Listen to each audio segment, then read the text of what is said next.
সাবেক প্রধানমন্ত্রী বেগম খালেদা জিয়ার রাজনৈতিক সচিব হারিস চৌধুরীর মৃতদেহের পরিচয় নিশ্চিত হবার জন্য ডিএনএ পরীক্ষার নির্দেশ দিয়েছে হাইকোর্ট।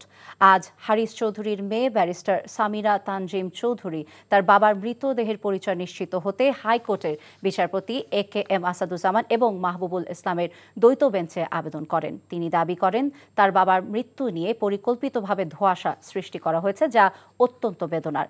সামিরা জানান তার বাবার মৃতদেহের পরিচয় নিশ্চিত হবার জন্য আবেদন করা হয়। সাভারে হারিস চৌধুরী নামে যাকে দাফন করা হয়েছে তিনি তার বাবা কিনা তা নিশ্চিত হতে চান সামিরা। শুনানি শেষে কবর থেকে মৃতদেহ তুলে ডিএনএ পরীক্ষার অনুমোদন দেন আদালত।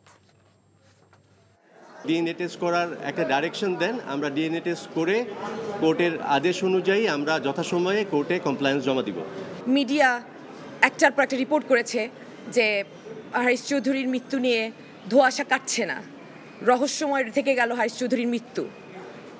আমি নিজে একজন আইনজ্ঞ এবং এটা নিয়ে একেবারে কখনোই যেন আর কোনো প্রশ্ন না ওঠে সেটা ডিটারমিন করার জন্য, এবং স্বৈরাচারী সরকার যে আমার অধিকার লঙ্ঘন করেছে, আমার বাবার অধিকার লঙ্ঘন করেছে, সেটা রেকটিফাই করার জন্য এই রিটটা অবশ্যই আইনগতভাবে দরকার ছিল।